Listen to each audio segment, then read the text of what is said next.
Welcome to Cultivating Courage, a podcast exploring fear, courage, and stepping into a life filled with purpose, connection, and love. This week, we're looking at the relationship between courage and fear. All right, y'all, welcome back. I am your host, Kristin Robinson. I am a coach. I am the owner of Thrive Coaching Studio, and what we do is help women step through their fear, explore their fear, and really embrace the power within. I do workshops around Chicago currently. If you want to bring me somewhere else, you certainly can. And I also do individual coaching. I am joined today by my very good friend, Matt Maxwell. Hi, I'm Matt. I am also a coach. I work with individuals and organizations to create the results that they dream of and to have the experience of creating it be the way that they want that to be. I'm also a public speaker and an author and an LSAT instructor and an actor and... a jack of all trades. Yeah. In full disclosure, Matt has acted as my coach in the past, so I can attest to his amazing ability in that arena for sure. Thank you. Of course. All right, so today we are going to try and cover this huge topic of courage and fear, and can they coexist? So Matt, how are you feeling about taking this subject on today? Oh, wow. I guess I hadn't thought of that or considered that or already decided that. So I guess what I'm feeling now is a little bit of uncertainty because I don't know exactly what we'll say. We have like a very general outline of an episode. So, and in the mini episodes we've done so far, all two of them, that outline has just barely been followed. So I don't know what's about to be talked about. It's true. But what I've seen is that when we're present and open, like amazing things sometimes are said. Yeah. Magic sometimes. Yeah. Yeah. Same. I am a little bit nervous, but I would say more excited, like 70-30 excited, nervous. Yeah. Because I think it's something everybody struggles with. And I think if you can like figure it out, life opens up. So maybe the place to start is, can fear and courage coexist? Like, can you be both afraid, nervous, anxious? You know, we all know that feeling, right? Yeah. However it manifests or shows Yeah. up. Can you have both that feeling and courage? Yeah. I think, yes. Yeah. I agree.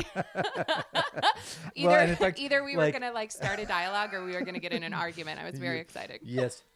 No. Wrong. No, you cannot.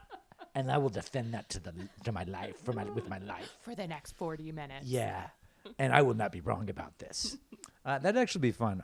I'm pretty collaborative, and I don't really like arguing. Yeah, rock the boat. But it could be very yeah. dramatic if we just had like the disagreement episode where everything either of us said the other person disagreed with. That would be kind of amazing. Oh my gosh. Just like Tune in. That'll be our 100th episode. just where we maybe disagree. 25th if No, we it can't won't. wait that No, long. no. It'll be the Or 24th. maybe right now. Ooh, the drama factor just went way up. And now I think we've just roped everyone into like, will it be the 25th episode? I guess I'm going to have to Stay listen. tuned. Stay tuned. One of these episodes, we will surprise you with the disagreement episode, where we But we'll see title what's it like. something tricky so you don't know that that's Yeah. what's coming. Yeah, we'll call it like the key to life, the universe, and everything. Yes. Yeah. The key is not living on a busy street in Chicago where Can you hear the siren in the background? Yeah. well, everyone, now you know. We're in Chicago. We're in a big city. Yeah, we're in a The city. the illusion is up. Yeah. You thought we were just in this peaceful villa. In Tuscany. Yeah, in Tuscany, sipping on wine. That's not really coffee in our mugs. if you're you can watch this somehow. We haven't decided how you would watch this. Like, we kind of want you to pay to see our faces. Well, some of us do, no, and some of us Kristen don't. I don't know. It's an ongoing discussion. But we do have nice faces. So if that is the If you current haven't seen them scenario, already. you should check out our faces on whatever platform you can currently see them. Oh, wow. This is taking quite a turn. I think, Matt, do you feel like maybe you are avoiding the topic at hand? I might be. Yeah, maybe we'll really look at it. And I'll also just throw in there that I'm in this like real mix in my current physiology of jet lag still from India. Yes. And caffeine. Yes. And it's got me feeling a little silly. I like it. Okay. I'm A-okay with that. Back to your question. It really is just kind of semantics. How are you actually defining courage? How are you defining fear? I think one way of looking at courage is it can only occur in the presence of fear. Right. That was exactly what I was thinking. I mean, can you have courage without fear? Mm-hmm. I'm not sure you can. Yeah. Yeah, it's an interesting place to look because I think there are, when you're looking at like, I really want to have these things in my life and they seem really scary. So let's think of an example. Something that seems scary to me is I've never done this. I've never, and by the way, at the moment I wouldn't because I'm exclusively dating someone. But just to clarify in case she's listening, but a thing that I have never, well, no, not never, but basically never done is gone up to a romantic interest at a bar and talked with her. Like I've never just approached someone at a bar and started talking. Yeah. Actually, really like basically in person. I've never done that, but definitely for some reason at a bar where a lot of people think that's like a default thing. For me, that seems incredibly scary. Yeah. So let's say I'm in that situation. And I feel like there is like whatever's generating the fear, and there's probably all kinds of stories generating the fear of why I wouldn't want to approach someone in that scenario. And I can, experiencing all of that resistance and all of that fear, choose to walk up to someone and start talking. Right. Right. Yeah. And to me, that's one version of courage. Is like everything is screaming at me not to do this. Yeah, absolutely. My gut, there's something, there's tension, there's, You stories. physically feel it.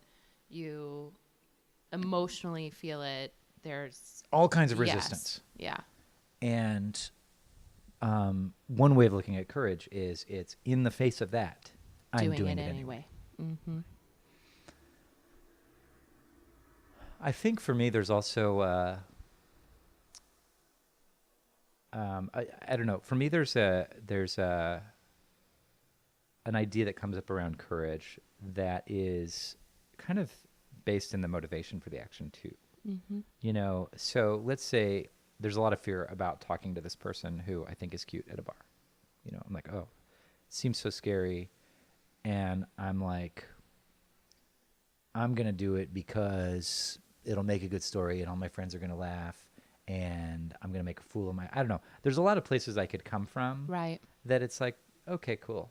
When I hear courage, I think of it being courage is like action in the face of fear that's aligned with our like deepest values. Right. Right. Like or what we're really yearning for. Recognizing the fear and mindfully choosing where to come at it from.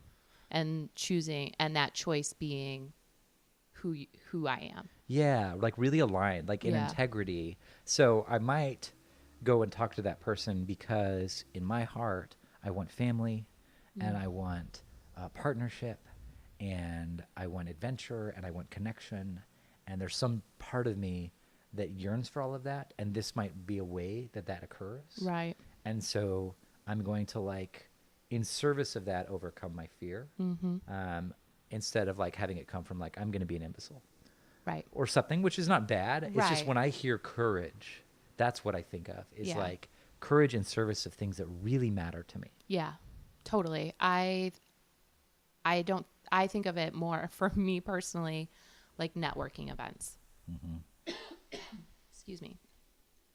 I don't particularly, I mean, I love talking to people and I like getting to know people, but networking events are uncomfortable for me because at some point you are going to have to talk about yourself. And so that's an uncomfortable fear for me. But going to networking events, talking about myself, talking about my business, about my vision, about my passion for helping people, that all serves who I am and what I want to create. So I do it because despite the fear, I want something bigger. Yeah. So that motivates me to do the uncomfortable, step outside my comfort zone. Yeah. And what is it like as you're there? Kind of like the first 2 episodes of recording this podcast. And what was that like? Like just like heart beating, like nervous energy that I could feel in my body, being present, but also not being present because I was thinking about what's going to happen next. Feeling like I'm on stage, performing before I reach that comfort level where I can just be. Yeah. So when I'm at networking events, I'm trying to connect with people. And so I get in my head a little bit about that. Like I want to ask them a lot of questions, and not make it about me.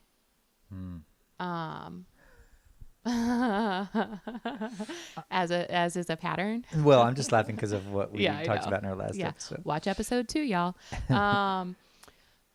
Yeah. And so it's just like, I think I feel it physically more than anything now, because once I start talking about, my business and just how excited I am about it, that's like very natural because I am genuinely very excited about it, but I physically am like, "Aah!" Yeah. I feel it in my heart. I'm probably sweating, and then I'm probably thinking like, oh my gosh, I hope I'm not pitting out right now. Yeah. All of those things. Yeah. Yeah. Yeah. It's interesting because what I hear in that is like continued action in the face of the resistance that the fear is generating. Yeah. And I think it's interesting because as I kind of consider this interplay, I think there are moments where the fear just doesn't go away. Yeah. Or maybe it will, someday you'll be at a networking event. Right. And fully owning your power and in comfort, and Right. it's fine. Yeah. But there's some experiences I have where it's like, I don't want to do this. This seems scary, and I'm doing it, and it still is scary, and it's just scary the whole time. Yeah. And I just have to like persist in the courage, right? Of like, in spite of what those voices are telling me in my mind about how I'm blah, blah, blah, blah, blah, and not good enough, etc. Like, I'm pushing forward anyway. Do you find that those sorts of things, the ones that the fear just doesn't seem to subside, do you find those to be big things or like kind of small everyday things? Well, there's a couple examples that come to mind of this, like, I'm taking persistent action in the face of the fear. One is the relationship I'm in. Okay. Tell us more. Well, I mean, she's amazing. Like, I feel incredibly fortunate that we met. Yeah. It's incredible. It's Yeah. a miracle. It's an amazing story. Yeah, it's cool. It's cool how we met, and it's cool that it's just incredible. Yeah. So from my perspective, from like a rational perspective, this fear it's pretty clear that it's not really related, or it's very lightly related to the current relationship. Right. But there is a consistent, massive experience of fear for me. Yeah. And like physiologically, because I've had relationships before, and because those went horribly, and there's lots of reasons why the fear is there, especially when we're believing that whatever happened in the past is what's going to happen next. Right. You know, and so we think we know, Yep. or our body thinks that some yeah. part of us, the Yep. fear, is trying to say, this is going to happen again. Yeah. You're going to get your heart broken. You're both going to get hurt. This, you know, I give her a gift, and it's like, this is a thing that, you know, you're going to have to throw away eventually as you're crying, you know. And like, it's there. Yeah. It's just always shouting at me. And it's like, when we kind of became officially in a relationship, I couldn't sleep. Yeah. And I'm just like, okay, thank you for your input. Right. This is what I want with my life. Yeah. Whether it's her or it's somebody else, I want a relationship. I'm interested in partnership. I want to experience family. Right. So, but it's just kind of always there. Yeah. The Yeah. voice of doom and gloom and what if and Yeah. Yeah. I always say that it's kind of like you have to acknowledge the fear. Like I joke like, "Oh, hey, high five. Good to see you, buddy." Like, but then saying like, "Not today." Like today I'm choosing a different path. Like I see you. Cool. Like high five. But I'm going to go a different route today. yeah. Yeah.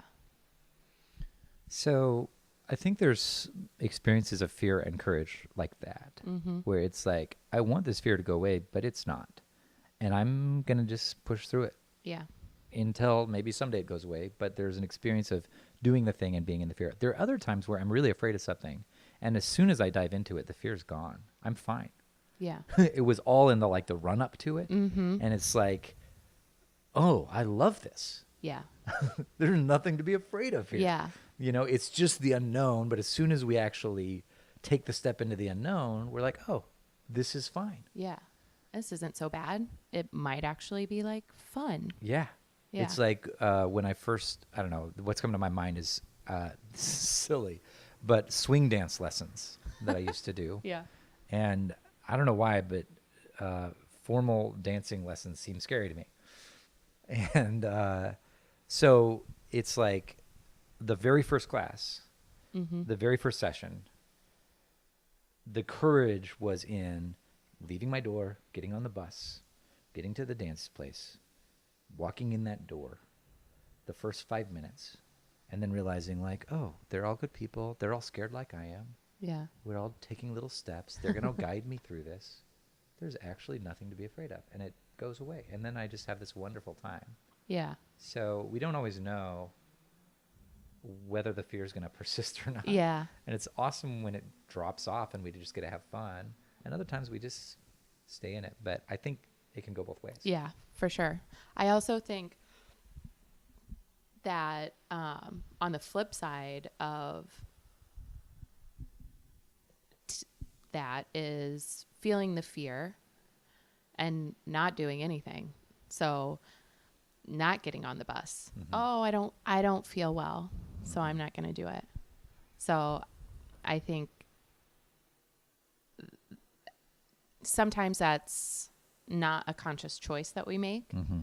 And sometimes it is. And I sometimes wonder, like when we know that we're making that choice, is that okay? You know, I don't have the answer to that, but I sometimes wonder, because there's times where I'm just like, yeah, I don't want to do this, and I know why I don't want to do it, and I'm going to give myself a hall pass and not do it. And then I almost always regret that. So maybe it's not the right choice. Because then I always wonder like, oh, well, what if I had done that? What if I had like stepped up and just done it? Yeah. What could have happened? But I mean, it doesn't stop me from still sometimes choosing like, yeah, fear wins today. Today, fear wins. Sure. You have a choice. Yeah. Yeah. And it occurs to me that like, maybe part of the gift we could give ourselves is stepping out of the judgment about whatever occurs in that, you know, Right. the beatings that Yeah. occur regardless of the Yep. decision, you know? So it's like, I'm afraid to go to this networking event, So, I just tonight, I just don't think tonight's the night. I'm going to Yeah. just kind of watch Netflix, Yeah. you know. And so, okay, that's what you chose. And maybe Right. there was a great opportunity for you in going to that event and Right. you missed out, whatever. But there's no reason to beat ourselves up over it, Right. or Yeah. to, I should say, allow or believe the mental beatings about, well, gosh, you're really worth nothing Yeah. because you didn't go to that thing. Yeah. It's totally human to feel fear and just decide not to. Yeah. I think that's I mean I don't know the percentage, but I feel like that's probably a lot of people's default. Yeah. But I also think, and that's part of the purpose of this podcast and the discussions we're going to have between the two of us, the discussions we're going to have with our guests, is what could life look like if we chose courage most of the time? Yeah. Like, how would your life be different Yeah. if you were coming at it from a place of, this is scary. I acknowledge my fear. I acknowledge my feelings, but I'm doing it anyway. Yeah. Like, how many things would be different? And I love how you said like the acknowledgement of it. 'Cause I feel like that's where you start to have freedom. Yeah. Because like when we're not really present to it, it's just kind of like, I'm just gonna. Right. You might not even acknowledge it as fear. Yeah. Like, I mean, you really could. Like, so I said, oh, I don't feel well, and that's my excuse. But if you're not in tune with not who you are, but like really in tune with what's happening with you, if you don't explore what's happening, you might not say, like, you might actually not feel well. You might have a stomach ache. Yeah. Because fear absolutely has A physical physiological effect. yeah. And so I think if that's not something you want to explore, you've ever explored, you really could just be like, oh, I don't feel well. Yeah. And you might not ever tie it to fear, and then you can't acknowledge it and decide to come at it from a different place. Yeah. I had this experience in India. I'm so proud of myself for this. It's not the snake one. Oh. The snake one's different. I'll tell you, the snake one's different. This we were in this smaller town that doesn't get many tourists, like if any. And it was the one place we went where that was like that. There were just very few tourists, and we got a little bit. The group I was with got a little bit more of a glimpse of like, I don't know how to say it, but like everyday life or whatever, like outside of more touristy places. Yeah. And our guide took us to a Hindu temple ceremony. And I think the worship was around Krishna or one of the Hindu gods. And it was really cool because it was just kind of in a town. And for me, I'm fascinated by spirituality and religious beliefs, and I'd never really seen people practicing Hinduism. Yeah. And it was just completely different than any kind of religious service I'd ever been a part of. And it was very loud, and there were lots of this thing, and they're banging these things, and people are doing these things, and we're kind of there. And I was like, is it okay for us to be here? And our guide's like, no, it's anyone's welcome. It's totally okay for you to be here, and you can participate if you want. There's no restriction against participating. And I'm like, oh, okay. And so anyways, this ceremony kind of goes through some phases, and in between all these people, and there's probably a couple hundred people participating. And I guess this happens every night. So it's not like the weekly thing. It's just like whoever wants to come from the village comes and does their worship. And all these women were sitting in a circle, and they got this little drum thing and some little bell things, cymbal things, and they were handing them out, and they just started singing these songs. And there's probably 50 or 60 women sitting around kind of this big circle thing in these groups and singing, and men are kind of standing around the edges watching, and there's just a lot of people there. And this woman gets up and starts dancing, and she kind of reaches down and grabs a couple of our very Anglo-American participants, Yeah. like clearly not from these parts, Yeah. to stand up and dance with her. And they stand up and start in front of all of these people in this Hindu temple. And I'm like, this is crazy. I am so uncomfortable. I was so uncomfortable just watching them. Yeah. This isn't even me like getting up. I was just like, oh, we shouldn't be doing this. Is and it's their place and it's not our place. And they don't have the, and then the local woman sat down. And it was just the two of our group members, two women that just kept dancing, and they were like making up vaguely Indian dances. And I'm just like, no. Yeah. We should not, this should not be happening. And luckily I could look around, and women from the group were like kind of laughing and kind of like, they were into it. But I was just like, oh, I am so uncomfortable. And this woman started tapping me on the back, like, you go up. And she was looking over me and kind of like playful. And I was like, oh, no, I would never do that. Like, I don't dance. I don't dance. I don't dance in Hindu temples in India.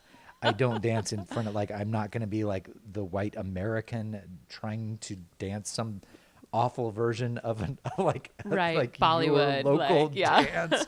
in I'm just like, never. And then I kept sitting there, and I was like, why not? Yeah. Why wouldn't I? None of these people are ever going to see me again. Right. I'm across the world. Yeah. They don't seem to be offended by it, At or all. it would stop. Yeah. Right. But there was like, that was part of the story, was like, it would be so offensive. But they seem to be enjoying it. And even if I look like an absolute fool, I'm not going to be hurt. I don't think there's any physical danger here. I will never see any, like, I could start to get that just from a logical perspective, like, there was no reason not to dance. But from my sense of identity, there's no way I'm going to do that. And I just kept sitting with it, and I was like, I'm doing this. Yeah. And it wasn't because I guess I kind of wanted to, I didn't really want to dance. I wanted it to show the fear that it wasn't running the show. And so, and the way I saw it in that moment was like the only way I can stand up, because this was like way worse than the snake. I mean, every bit of fear resistance that I knew was like illogical was like, stay seated. And I was like, the only way I can actually stand up and dance in front of all these people in this location is to stop being me.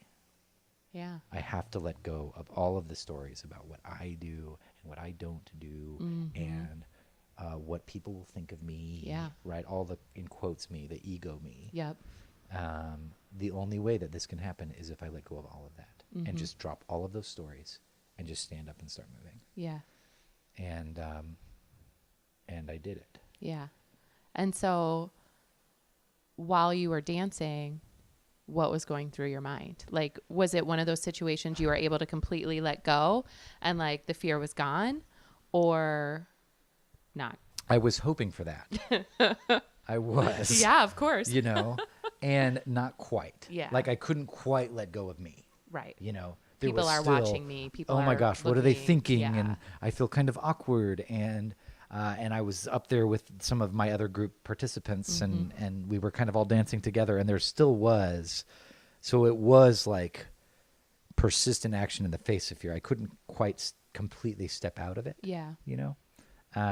But it was an exhilarating moment. And it was mostly exhilarating because it was another, and it's like, it's not that different from speaking on this podcast. Right. Like the same voices. Yes. What are people going to think? Who are you to blah, blah, Absolutely. blah, blah, blah. Yep. Right? Everything that I want to be up to in my life that really matters to me requires me to be in front of people and share my voice. Yes. Right? And share myself in some way authentically. Yep. So, and that's so scary because it's a level of, I think, for me, it's a level of vulnerability that is, I think, unusual. Generally, even with your closest friends, sometimes you're not, it's sharing who you are. And that's scary because what if all those voices. So I want to ask you either, where have you seen that recently, or like where is that currently occurring in your friendships? Oh, that I don't share with my friends. I think it's less about, so I find it more when I'm getting to know people of the opposite sex, like that aren't necessarily just straight, like we're going to be friends, but like, oh, this could be something maybe. I definitely am less, not less open, but I'm more cautious, I think. And the voices, What do the voices say? The voices say, you're not as. Let's give context for the listener. Oh, Can we? Sure. About voices? Oh, about voices? Yeah. Like other people might call it like inner critic or judge or whatever. Yeah. Like when we talk about the voices, we're saying like, Oh, yeah. what are the thought patterns? They aren't like. Right. They aren't actual voices. They like aren't the voices that audible, we may or may not take medication for. It's like the voices of self-hate. Yes. The thought patterns we have that keep circling garbage back our way, saying what we're not and what blah, blah, blah. Right? Yeah. It's just that. Absolutely. My mind, my thoughts that are on repeat about certain things. Yeah. And so in the context, you're meeting... Yeah, meeting maybe a potential romantic possibility. Yeah, and I think those voices really are bigger, high level. Like, are you enough? But I think more specifically, like, you're not as funny as you think you are. You're not as smart as you think you are. You're not as ambitious as you think you are. You're lazy. Like, you spend too much time on the couch when you should be doing other things. Those voices, like, I find that those come out the most in those moments, like in those moments when in terms of relationships with my friends, it's established. I know they love me. Like, I love them. They know my faults. They like me anyway. They still call me to have dinner, you know? But what if this other person that's getting to know me, like, what if it's not enough or whatever? And very quickly I can tell myself, right? Like, well, then do you really want to hang out with them anyway? Like, if you can't be yourself and they don't appreciate like who you are and what you are at your very core, then that's not the person anyway. But it's still there. Yeah, the chatter's there. But you can start to really look at it if you're willing to just take a moment. Right. Instead of just, it's like when we don't really look at it, it's just kind of this, I'm uncomfortable. I got to do something to not be, not to feel this way. Right. And it's probably not the thing that you should be doing. You know, What do you it's mean? not, well, because I think, like we were talking about, action in the face of fear, right? So I think the thing that I could do is have the uncomfortable conversation, like really be vulnerable and say, like, I sort of like you, and I'm having these feelings. And I don't expect you to fix them. I don't need you to fix them. I just want to let you know, like, that's where I am kind of at. That's what's happening for me in this. And I think that's kind of like a brave, courageous sort of like action to take in that fear, versus like feeling all those things and then going to talk to your girlfriends about it and being like, oh, I don't know. Like, that's So to just like authentically share what's actually occurring for you in that moment. Like, I have this question came up for me, and I'm just going to ask it and see what happens, because I need some clarification or whatever, you know? So yeah, versus being like, oh, I don't, never talking about it. Yeah. Yeah. And what occurs to me in hearing you say that is how much of our fear is driven by, or how much fear wants to control. Yes. Right. I'm going to present myself this way because from fear, like the fear wants to control how it goes. And so I have an idea that when I act this way, Yes. people respond that Yep. way, Yep. and then I'm in control. Yes. Yeah, 100%. This is what's expected of me. This is what all of my Cosmopolitan and Vogue magazines have told me that men want. And so even though this part of me doesn't match up with those things, maybe instead of being totally who I am, I'll just shift it a little. I won't go like Cosmo crazy, Yeah. but maybe I'll just shift it a little bit closer to that. Yeah. And like that doesn't feel good. Yeah. It's not you. It never feels good when you're not yourself. Yeah. Yeah. But it does, but there is a payoff, which is that we think we can control. Yeah. Oh yeah. Even if like, we're more in comfortable. fact, we If- still don't know yeah. how it'll go, but there seems to be a sense of like, if I do this or act this way, then I get to control Right. how I feel and how they respond. Yeah. Well, and that's like a whole, like that's a whole thing too, right? Like, you'll know the name of the book because you told me to read it, but the whole concept of how we communicate to control Oh, yeah. and not communicate to relate, Yeah. you know? And I think, wow, that happens all the time. And that was like mind blowing to me, but I think maybe that's a discussion for another time. Keep talking But- while I look it up because I'm happy to just. Yeah. It's Is it the- like it's the is it like 10 legal for us to just tell people a book to read? No, I think so. I think so too. Yeah. I think we should okay. tell I'm them. just going to tell you guys this book because I love it. Yeah, it is a really, really powerful book. But I think that not only is the payoff like the sense of control, the payoff from a bigger perspective is you get to stay in your comfort zone. Getting real. That's Getting what it Real. is. Well, I knew it was Getting Real. I couldn't remember the author. It's Getting Real by Susan Campbell, PhD. It's awesome. And the subtitle is like 10 something about truths or 10 something. truth skills you need to live an authentic life. It's awesome. It is a really good book. Yeah, but I think that sense of control with that comes a sense of comfort. Yeah, exactly. And that's what it's all about, That's right? the trade-off. Being myself and potentially feeling judged feels really uncomfortable. Mm-hmm. And so I don't want to go way over here where I'm not like at all myself. And someday if this progresses and I want to be myself, they're like, whoa, like, where's that girl? Yeah. You're like, oh, I was never actually that girl. Yeah. I was just pretending to be that girl. Yeah. And I think that's, not just in romantic relationships. That shows up everywhere too. Yeah. Like your job. Like, Yeah. Think about how many people say, oh, there's work me and there's me.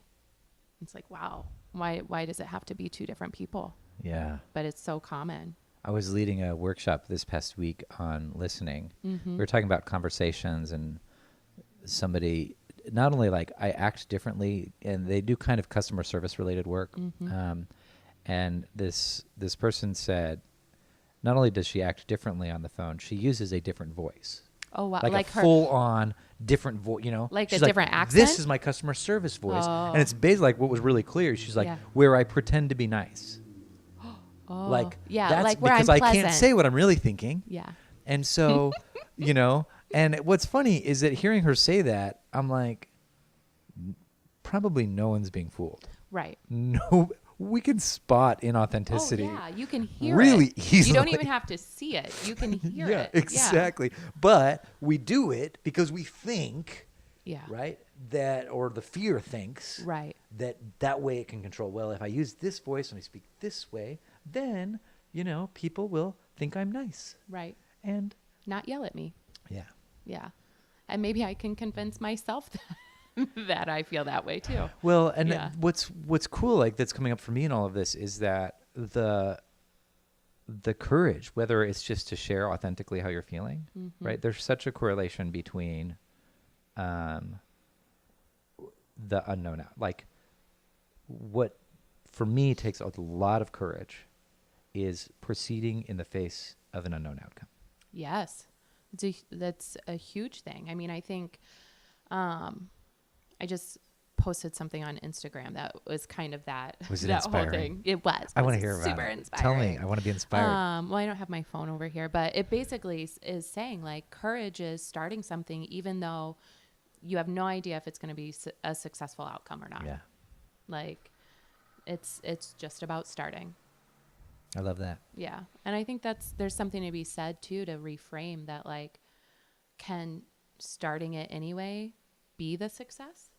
Like, why does a certain outcome have to be the only success? Yeah. I mean, I think there's something to be said for recognizing small wins. Yeah, exactly. And that's, I think, when we get present to what we really want, that becomes clear. Yeah. So what I'm imagining is that in like your dating scenario, Mm-hmm. maybe part of you is like, well, I want them to like me. Right. But what you actually want is for the person to like you. Yeah. Yeah. You as you are. Yeah. Yeah. Right? But that And means I so- have to be me. Exactly. As me. But that's when it, right, exactly. And that's where it becomes, that's where it's like, you know, what I want is to have a successful business. Right. Sure. It may or may not be successful. Right. What I really want is adventure, is possibility, Mm-hmm. is to make the most out of my life, whatever that Yeah. is. Yeah. Right. And so, however it goes, Mm-hmm. I'm still getting what I want in a way. Right. It can be about the feeling and the experience. It doesn't have to be about the outcome. Yeah. Yeah, totally. So Let's with wrap all it up of there. that, yeah, I think so. Okay. I feel like that's a good. How about we assign ourselves and the listeners practice for the week based on our conversation? Yep, I wholeheartly support that. What from our conversation do you want to take on for your life? I think for me, what is on my heart is giving myself permission to be who I am and not overthink it. And not just that, because I think I give myself that permission a lot. I think the real practice in it is not judging myself too about it. Mm-hmm. That's not a practice. That's just an observation. So, okay, let me think about my practice.